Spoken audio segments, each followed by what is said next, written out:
नमस्ते दोस्तों, आप सबका एक बार फिर से स्वागत है आपके अपने YouTube चैनल सत्य सनातन में।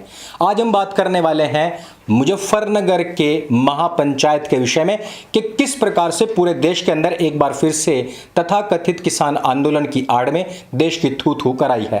पहले भारत माता के सीने पर चढ़ करके तिरंगे का अपमान किया गया, वहां पर पुलिस वालों को पीटा गया और तोड़फोड़ की गई थी।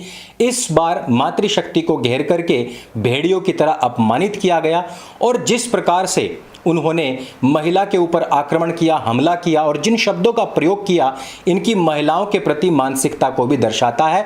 ये वही लोग हैं जो भारत को माता कहते हैं, धरती को माता कहते हैं, लेकिन जो कभी माता इनके सामने आ भी जाए उसके साथ में इनका क्या रवैया रहता है उसके ऊपर भी बात करेंगे। उससे पहले आप लोगों को यह भी पता होगा कि सिंघू बॉर्डर पर किस प्रकार से वेश्यावृत्ति में धकेली गई महिलाओं का दुरुपयोग इन तथाकथित ठेकेदारों ने वहां के पिछले जंगल में किया था, जिसके ऊपर बड़ी कवरेज जी हिंदुस्तान ने भी की थी। लेकिन उससे पहले मैं आप लोगों को बता दूं कि हमारी टीम जब आज सुबह सुबह मुजफ्फरनगर पहुंची तो हमने वहां पर देखा कि शहर के अंदर से आने वाले या फिर सहारनपुर की तरफ से आने वाले जो अंदरूनी रास्ते हैं उन पर कोई भी भीड़ नहीं थी। यह वीडियो वहीं का है और यह उस समय का वीडियो है जिस समय पर रेलवे स्टेशन से, बस स्टैंड से और बाहर से आने वाले रास्तों से लोग काफी मात्रा में मैदान की तरफ जा रहे थे। इसका सीधा सा मतलब यह हुआ कि शहर से या फिर अंदरूनी जो गांव है, मुजफ्फरनगर के जो क्षेत्र हैं, वहां से लोग मैदान पर नहीं पहुंचे, बल्कि जितने भी लोग आए हैं वो अधिकतर बाहर से बुलाए हुए हैं और उनमें भी अधिकतर लोग पंजाब से हैं। आप भीड़ देख लीजिए, आप स्टेज देख लीजिए, सबके सिर पर पगड़ी है, दाढ़ी है और वो आपको देखते ही पता लग जाएगा कि ये लोग पंजाब से हैं। आप लोगों को भी पता है कि पंजाब के अंदर इस तरीके का कोई भी आंदोलन नहीं हो सकता, क्योंकि वहां की जो सरकार है वो इन आताताइयों से पहले ही बहुत ज्यादा पीड़ित है। आपको पता ही होगा कि राहुल गांधी के जलियांवाला बाग वाले कमेंट पर भी कैप्टन अमरिंदर सिंह पहले ही उनको थपड़ा चुके हैं, थप्पड़ मार चुके हैं।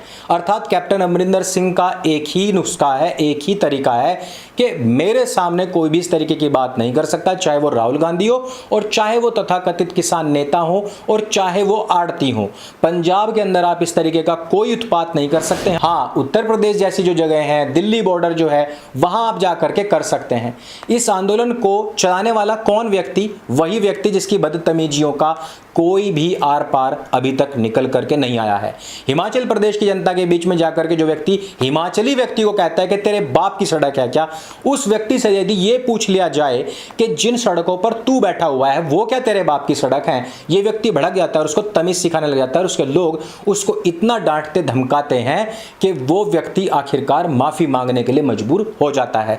यानी कि जो लोग खुद सरकारों को तालिबानी बता रहे हैं वो खुद तालिबानी विचारधाराओं पर चलते हैं और इसी तालिबानी विचारधारा का एक छोटा सा नमूना आज मुजफ्फरनगर में हमें देखने को मिला कि जो मीडिया गिरोह इस राकेश डकैत को हीरो बनाने में लगा हुआ है, जो सुबह से लेकर के शाम तक डकैत डकैत करता रहता है, वो आज तक वाले रिपोर्टर्स, वो आज तक वाली टीम जो डकैत की कार में बैठ करके उसके इंटरव्यू लेती है और उसको सबसे बड़ा नेता घोषित करने के लिए, स्थापित करने के लिए लगी हुई है। वैसे आपको पता ही है कि आज तक पहले भी बहुत सारे क्रांतिकारी नेताओं को स्थापित कर चुकी है। वो नेतागण जिन्होंने राष्ट्रीय राजधानी की ऐसी तैसी कर रखी है, उसी लाइन में आगे बढ़ते हुए एक नए केजरीवाल की प्रतिष्ठापना आज तक करने जा रहा है। लेकिन आज तक की औकात इन लोगों के बीच में क्या है? आप लोगों ने भी देखा होगा कि वहां मैदान पर डटे हुए आज तक के जितने भी पुरुष पत्रकार थे उनको किसी ने कुछ नहीं किया, उनको पूरा संरक्षण मिला रहा। लेकिन जैसे चित्रा त्रिपाठी मुजफ्फरनगर पहुंचती है, उसको सारे जितने भी कथित किसान हैं, वास्तविकता में आड़तिए या फिर दारूबाज या 300 रुपए की दिहाड़ी वाले जो लोग हैं, वो उस महिला को वहां पर घेर लेते हैं। और किस बुरी तरीके से घेरते हैं और क्या छीटाकसी उसके ऊपर करते हैं, क्या बयानबाजी करते हैं, वो सारे वीडियोस पिन कमेंट में टेलीग्राम ग्रुप पर दूंगा, वहां पर आप देख भी सकते हैं। दोस्तों, वहां जाकर के देखिए एक महिला के प्रति इनकी जो बलात्कारी सोच है, इनकी जो बलात्कारी विचारधारा है, वो कितनी नंगई पर उतर आई है। और ये वही राकेश डकैत है जिसने पहले भी कहा था कि लाल किले पर हम हमला करेंगे, और जब हमला कर दिया और पुलिस आई तो किस तरह से ये वहां पर अपना विधवा विलाप करने लग गया था। उसके बाद में इसने फिर से कहा कि हम ये करेंगे, हम वो करेंगे। किसी को कहता है तेरे बाप की सड़क है क्या, कहीं पर महिलाओं का अपमान हो जाता है। लेकिन राकेश डकैत को इस समय पर कुछ भी दिखाई नहीं दे रहा है। राकेश डकैत के सपोर्ट में कौन लोग हैं दोस्तों?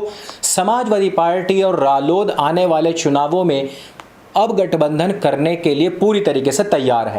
और समाजवादी पार्टी का नेता माविया अली, जिसने पहले भी एक बयान दिया था जिसमें उसने कहा था कि हमारे लिए संविधान नहीं, हमारे लिए अपना शरिया सबसे आगे है। और ये वीडियो सबसे पहले सत्य सनातन पर ही आया था मित्रों।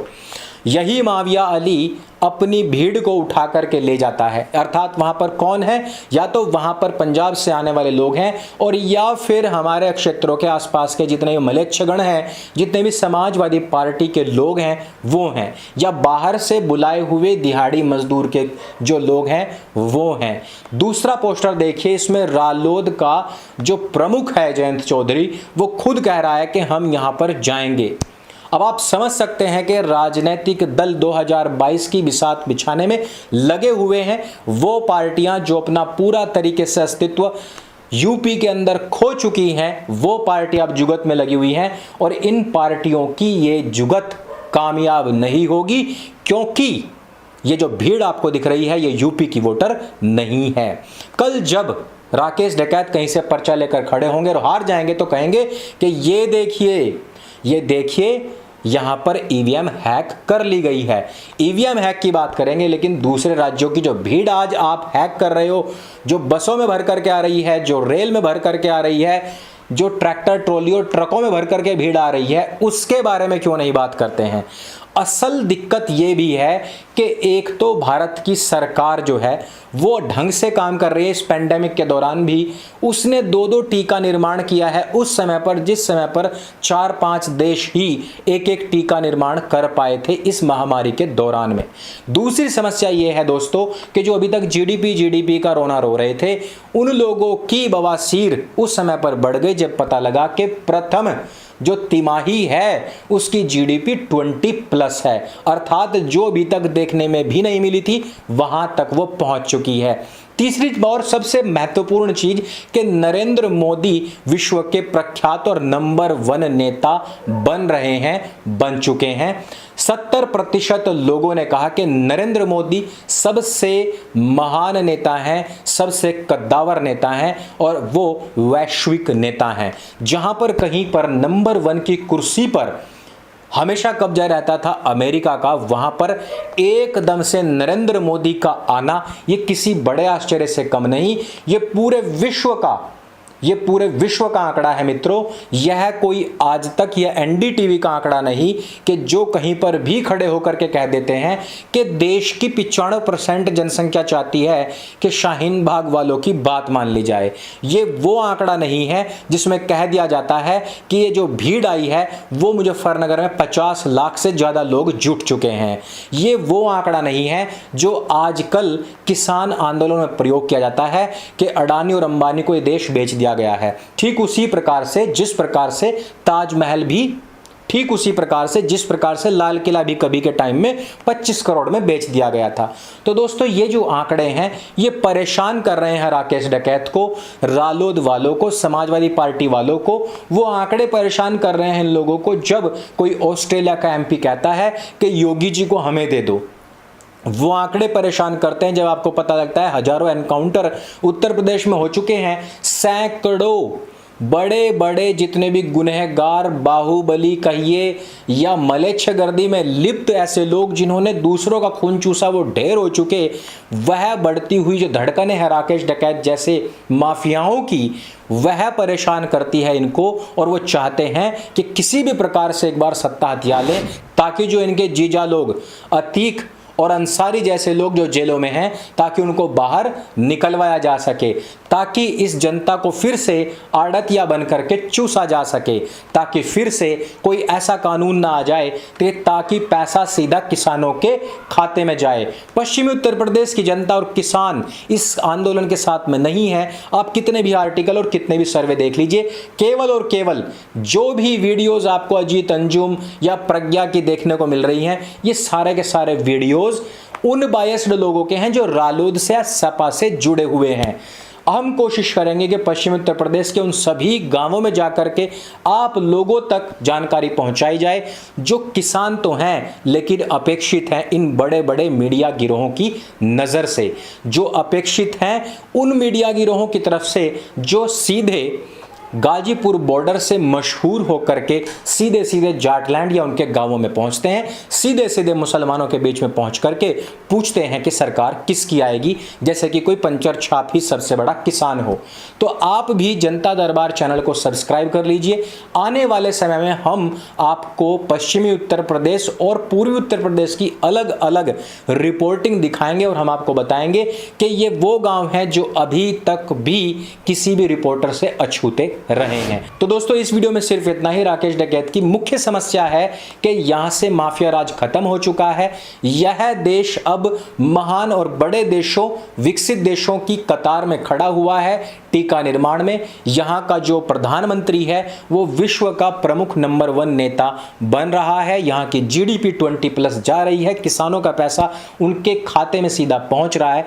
प्रमुख समस्या सिर्फ और सिर्फ ये है, इसी आतंकवाद, इसी फांसीवाद, इसी तालिबानवाद को वापस लाने के लिए ही ये बाहरी प्रदेशों की जनसंख्या आखिरकार जुटाई जा रही है। अगर आपको भी ये बात सच लगती है, अगर आपको भी लगता है कि इस तालिबानी विचारधारा के लोगों को बाहर रखना चाहिए जो महिलाओं को केवल और केवल एक सनक और बलात्कार की, रेप की नज़र से ही देखते हैं, तो इस वीडियो को सबसे ज़्यादा शेयर करें, लोगों तक पहुंचाइए। और इन आंदोलनों का सच लोगों तक पहुंचना वैसे भी बहुत जरूरी है। मेरे संग बोले सत्य सनातन वैदिक धर्म की जय। जय हिंद, वंदे मातरम।